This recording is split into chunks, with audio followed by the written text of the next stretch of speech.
বিসমিল্লাহির রহমানির রহিম। কর্ণফুলী সরকারি কলেজের স্নাতক প্রথম বর্ষের ছাত্রছাত্রীরা, তোমরা নিশ্চয়ই ভালো আছো। তোমাদের সাথে আমরা মোটামুটি অনলাইনে অনেক দিন করোনাকালীন সময় আমরা অনলাইনে ক্লাস করেছি। এখন বর্তমানে ক্লাস শুরু হয়েছে। তোমরা কলেজে নিয়মিত আসবে, তোমাদের আমরা ক্লাস আমরা করব।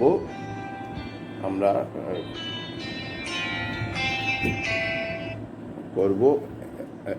ক্লাস করব,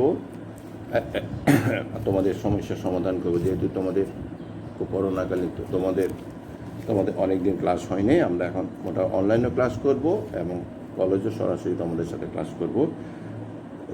তোমাদের সবগুলি ক্লাস আমরা সমস্যার সমাধান করার চেষ্টা করব। আজকে আমি অধ্যায় 7-এর অতি সংক্ষিপ্ত যে প্রশ্নোত্তর, এই চ্যাপ্টার দর্শন দ্বিতীয় পত্রে, অর্থাৎ দ্বিতীয় পত্রের নাম হলো নীতিবিদ্যা। এই নীতিবিদ্যা চ্যাপ্টারে আমরা অতি সংক্ষিপ্ত কতগুলো প্রশ্নোত্তর তোমাদের আমরা দিয়ে দিব। তোমাদের যেমন আগের ক্লাসে তোমাদেরকে আমি বলেছিলাম যে তোমরা এই অতি সংক্ষিপ্ত যে প্রশ্নোত্তর, এই প্রশ্নোত্তরগুলো তোমরা পরীক্ষায় সঠিক আনসার করতে পারো না, এখানে নম্বর কম উঠে। সেই কারণে আমি ইম্পর্টেন্ট কতগুলি কোশ্চেন তোমাদেরকে দিয়ে দিচ্ছি। তোমরা মেইন বই চ্যাপ্টারটা পড়লে সেখান থেকে উত্তরগুলো পেয়ে যাবে। আর যদি উত্তরগুলো পেয়ে না থাকো আমাকে কলেজে বলবে, আমি ক্লাস উত্তরগুলো দিয়ে দিব। 1 নম্বর কোশ্চেন তোমরা খাতায় লেখো, সুখবাদ কি? নাম্বার ওয়ান হলো কি বললাম, সুখবাদ কি?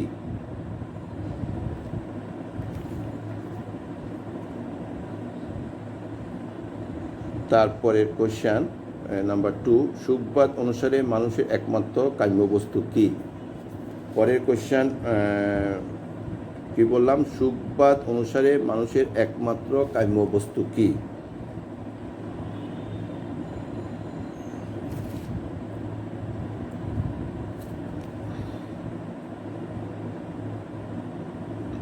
আচ্ছা, এর পরের কোশ্চেন, সুখবাদ প্রধানত কত প্রকার ও কি কি?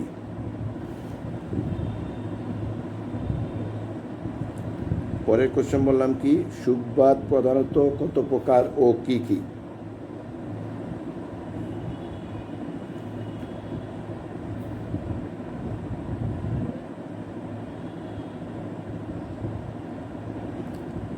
এর পরের কোশ্চেন, মনস্তাত্ত্বিক সুখবাদ বলতে কি বুঝো? মনস্তাত্ত্বিক সুখবাদ বলতে কি বুঝো?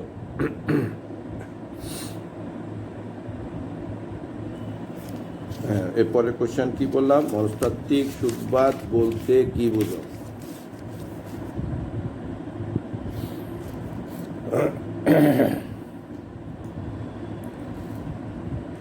এরপরের কোশ্চেন, নৈতিক সুখবাদ বলতে কি বুঝো? পরের কোশ্চেন, নৈতিক সুখবাদ বলতে কি বুঝো? পরের কোশ্চেন, নৈতিক সুখবাদ বলতে কি বুঝো? আচ্ছা, তার এর পরের কোশ্চেন, আত্মসুখবাদ কি? কি বললাম? পরের কোশ্চেন কি বললাম, আত্মসুখবাদ কি?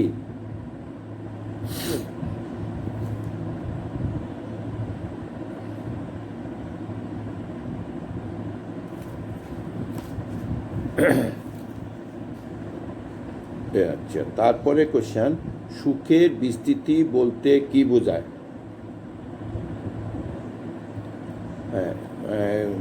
এরপরে কোশ্চেন আমি কি বললাম, সুখের বিস্তৃতি বলতে কি বোঝায়? সুখের বিস্তৃতি বলতে কি বোঝায়?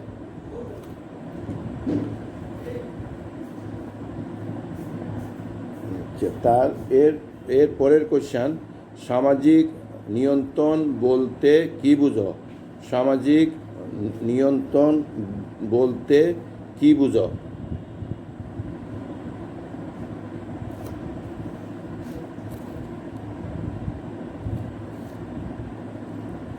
জেস মিলের মতে মানুষের জীবনের পরম লক্ষ্য কি? জেস মিলের মতে মানুষের জীবনের পরম লক্ষ্য কি?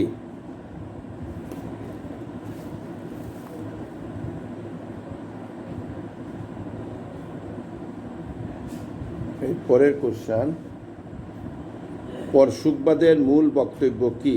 পরশুকবাদের মূল বক্তব্য কি? পরের কোশ্চেন কি বললাম? পরশুকবাদের মূল বক্তব্য কি?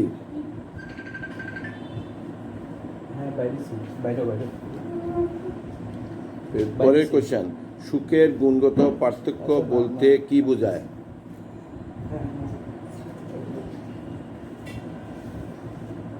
আচ্ছা, এই কোশ্চেনটা আমি তোমাদের একটু বলি, এটা উত্তরটা বলি যে সুখের গুণগত পার্থক্য বলতে কি বোঝায়। এটি হবে, সুখের গুণগত পার্থক্য বলতে সুখের যে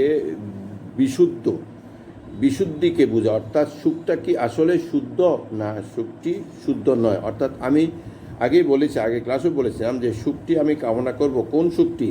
যে সুখটি আমার এবং পরের সবার জন্য এক হয়।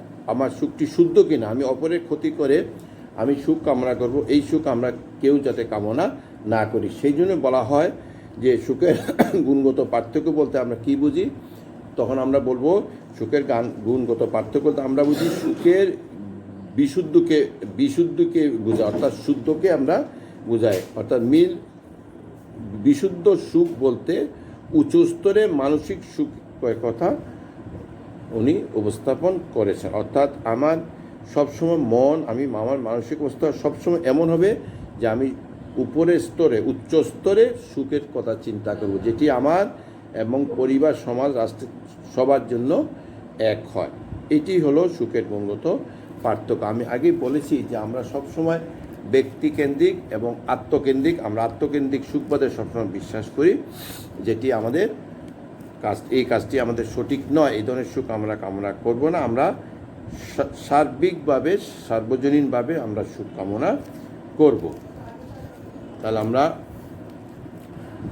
এখানে দেখলাম। তারপরে যেমন আমরা বলতে পারি নৈতিক বিচারের মানদণ্ড কি? আমরা আগে ক্লাসে বলছি নৈতিক এবং অনৈতিক, কোন কাজটি নৈতিক, কোন কাজটি অনৈতিক, কোন কাজটি আমার করা উচিত, কোন কাজটি আমার করা উচিত নয়। তাহলে এই যে নৈতিক বিচার, এই নৈতিক বিচারের মানদণ্ডটা কি, এটা আমরা কি বলবো? তাহলে এটা উত্তরটা আমি একটু বলে দিই।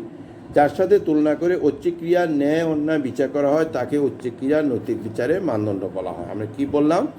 আমি এক কথায় বলে দিলাম, যার সাথে তুলনা করে ঐচ্ছিক ক্রিয়ার ন্যায় অন্যায় বিচার করা হয় তাকে ঐচ্ছিক ক্রিয়ার নৈতিক বিচারের মানদণ্ড বলা হয়। তারপরে পরের কোশ্চেনটা আমি এটা একটু উত্তর বলে দিচ্ছি। নীতিবিদ্যার মূল লক্ষ্য কি? নীতিবিদ্যার মূল লক্ষ্য কি? নীতিবিদ্যার মূল লক্ষ্য হলো নৈতিক আদর্শের স্বরূপ নির্ণয় করা। নীতিবিদ্যার মূল লক্ষ্য হলো নৈতিক আদর্শের স্বরূপ নির্ণয় করা। আমি আবার বলছি, নীতিবিদ্যার মূল লক্ষ্য কি? এটা মূল লক্ষ্য হবে, নীতিবিদ্যার মূল লক্ষ্য হলো নৈতিক আদর্শের স্বরূপ নির্ণয় করা। আচ্ছা, এরপরের কোশ্চেন তোমরা লিখো, সুখবাদ কি?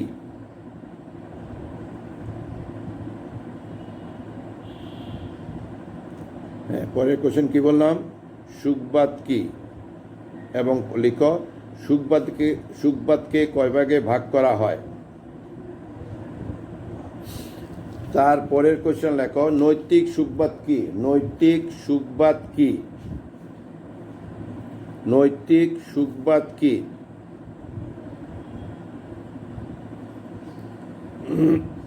তারপরে পরে একটা ইম্পর্টেন্ট কোশ্চেন, মিলের উপযোগবাদ কি? Very very important question. পরের কোশ্চেনে বলছি মিলের উপযোগবাদ কি?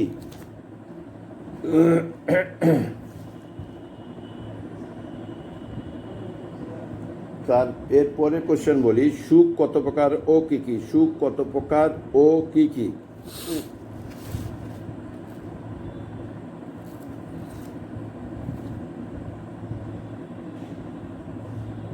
এর পরের কোশ্চেন, যে আত্মসুখবাদ বলতে কি বুঝো, আত্মসুখবাদ বলতে কি বুঝো। আচ্ছা, এই কি প্রশ্ন তো আমি আগের ক্লাসও বলেছি, তারপর আবার একটু বলছি। নিজের সুখের কথা চিন্তা করা কি আত্মসুখবাদ বলে। আমি আগেই বলেছি যে আমরা সবসময় আত্মকেন্দ্রিক, আমরা সবসময় আত্মসুখবাদে বিশ্বাসী। তাহলে আত্মসুখবাদ বলতে কি বুঝি, আমরা যদি বলবো যে নিজের সুখের কথা চিন্তা করাকে আমরা আত্মসুখবাদ বলবো। তাহলে পরসুখবাদ বলতে কি বুঝি, এটা খুব সোজা, পরের সুখের কথা চিন্তা করাকে পরসুখবাদ বলে।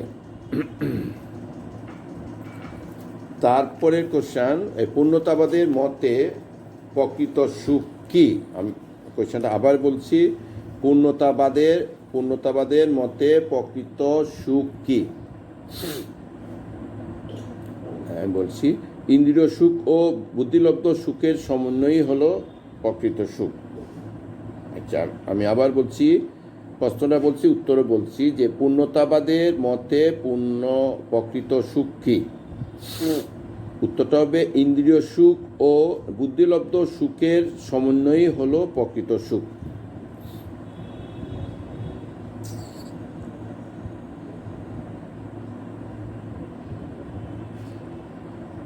তারপরে শারীরিক সুখ ও মানসিক সুখের মধ্যে কি পার্থক্য। আমাকে যদি বলা হয় যে শারীরিক সুখ ও মানসিক সুখের মধ্যে কি পার্থক্য, তখন আমরা বলবো শারীরিক সুখ অস্থায়ী আর মানসিক সুখ স্থায়ী। শারীরিক সুখ অস্থায়ী এবং মানসিক সুখ হলো স্থায়ী।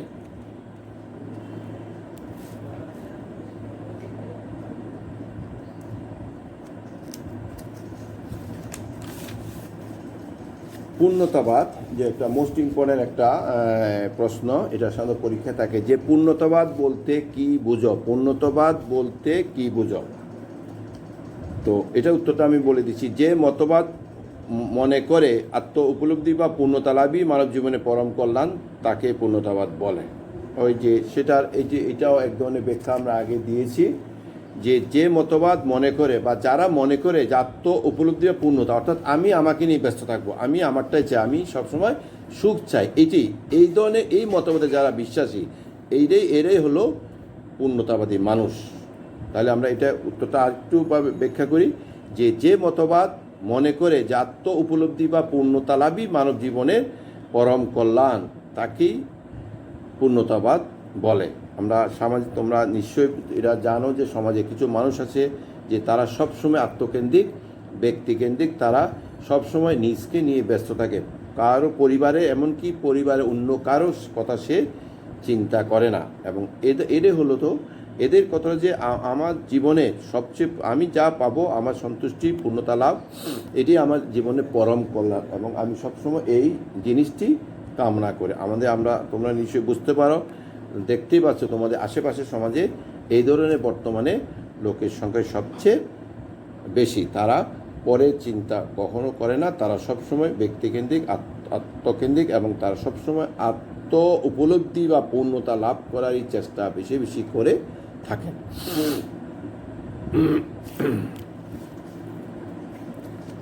তো এই যে সুখবাদে যে আমরা কথাটা বলেছি একটু আগে, যে সুখবাদের মূল বক্তব্যটা কি, এটা আর একটু তোমাদের বলি। যে সুখবাদের মূল বক্তব্যটা হলো সুখই সকল মানুষের স্বাভাবিক এবং সাধারণ একটি কাম্য বস্তু। সুখটাই হলো সুখবাদের মূল বক্তব্য হলো সুখই সকল মানুষের স্বাভাবিক এবং সাধারণ কাম্য বস্তু, যেটা আমি আগের ক্লাসে তোমাদের বলেছি, এই ক্লাসও বলছি।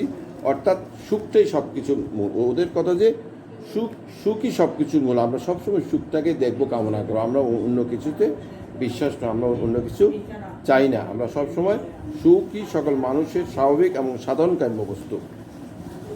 নৈতিক সুখবাদ কি, যে মত অনুসারে সুখী কামনার বস্তু হওয়া উচিত, তাকে নৈতিক সুখবাদ বলে।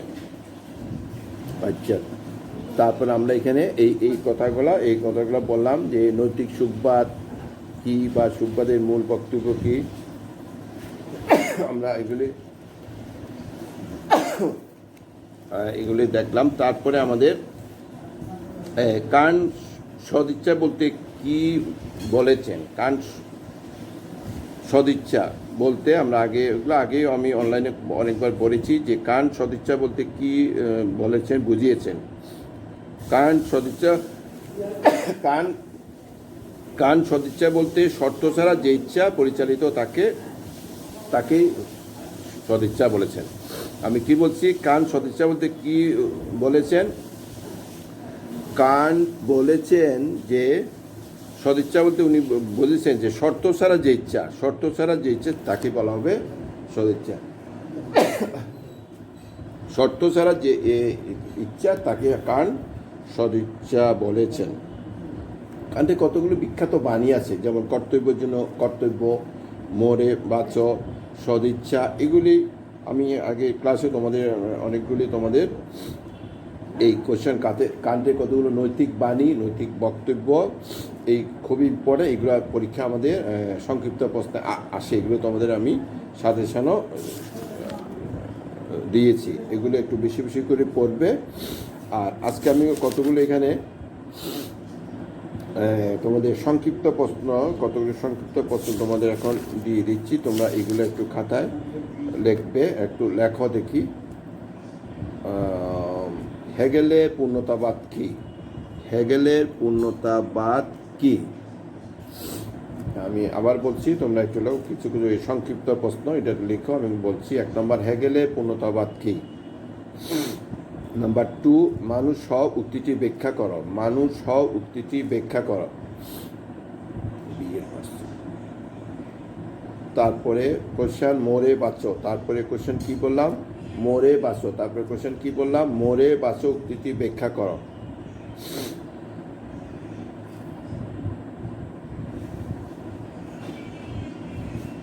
পরের কোশ্চেন, সুখবাদ কি বা সুখবাদ কাকে বলে? পরের কোশ্চেনটি লেখো, সুখবাদ কি বা সুখবাদ কাকে বলে? তোমার মনে রাখবে, তোমাদের দ্বিতীয়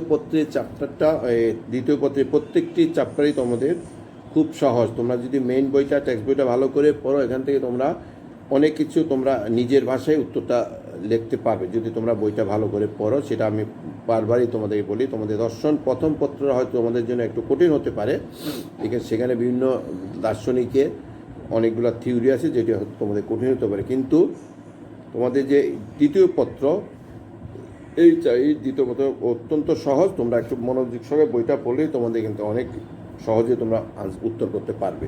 তারপরে কোশ্চেন কি বললাম? সুখবাদ কি। তারপরে কোশ্চেন লেখো, মনস্তাত্ত্বিক সুখবাদ কি। পরে কোশ্চেন কি বললাম? মনস্তাত্ত্বিক সুখবাদ কি, এটা লিখো। পরের কোশ্চেন লেখো, পরসুখবাদ কি। পরসুখবাদ কি বা পরসুখবাদ বলতে কি বুঝো? পরসুখবাদ কি বা পরসুখবাদ বলতে কি বুঝো?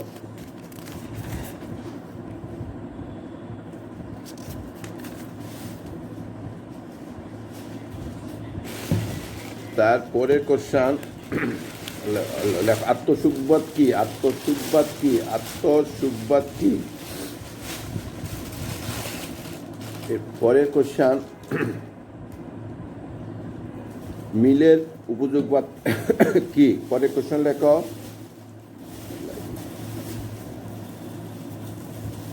পরের কোশ্চেন লিখো, মিলের উপযোগবাদ কি।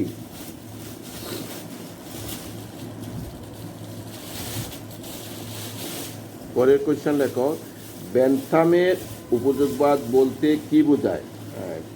এর পরের কোশ্চেনটা মোস্ট ইম্পর্ট্যান্ট। পরের কোশ্চেনটা কি বললাম? বেন্থামের উপযোগবাদ বলতে কি বোঝায়। পরের কোশ্চেন কি বললাম? বেন্থামের উপযোগ বলতে কি বুঝো। তারপরে এখানে আর এই চ্যাপ্টারে আর তেমন কোশ্চেন নেই। আমার দুই একটা কোশ্চেন দেখি। বুদ্ধিবাদের এই কোশ্চেনটা আগেও তোমাদের দিয়েছি। তারপর এরপর আবার বলছি, বুদ্ধিবাদ বলতে কি বোঝায়। তারপরে আরেকটি কোশ্চেন হলো, স্বজ্ঞাবাদের ধরনগুলো কি কি। স্বজ্ঞাবাদের ধরনগুলো কি কি। তবে আরেকটা কোশ্চেন বলি তোমাদের, বাটলার, এটা ইম্পর্টেন্ট, এটা পরীক্ষা থাকে। বাটলারের স্বজ্ঞাবাদ সংক্ষেপে ব্যাখ্যা করা, এটা প্রায় পরীক্ষা থাকে।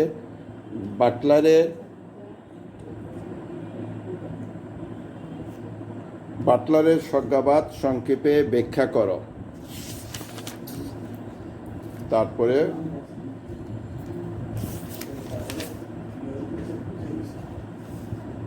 এই কোয়েশ্চেনটা দিয়ে আমরা মোটামুটি আমরা এই চ্যাপ্টারে আর তেমন কিছু নেই। আমরা এই কোয়েশ্চেনগুলি তোমরা একটু ভালো করে দেখবে, পড়বে, সমস্যাটা আমাকে অবশ্যই বলবে। আর সুখের গুণগত পার্থক্য যেটা আমরা বলেছি গত ক্লাসে, এটাও একটু দেখবে।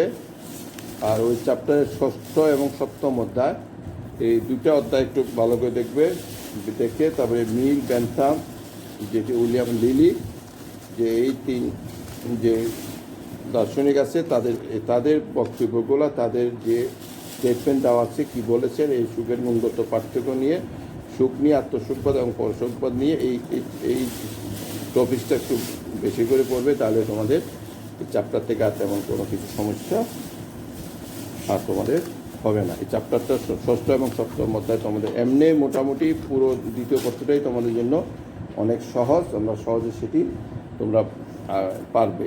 তারপর আমি তোমাদের কিছু কোয়েশ্চেন তোমাদের দিয়ে দিলাম, যাতে তোমরা ভালো করে মোটামুটি আনসার করতে পারো। যাই হোক, তোমাদের পরবর্তী ক্লাসে আমি আবার তোমাদের সাথে অনলাইনে ক্লাস করব। তোমাদের প্রত্যেকের মঙ্গল কামনা করে আমার ক্লাস এখানেই শেষ করছি। আল্লাহ হাফেজ, আসসালামু আলাইকুম।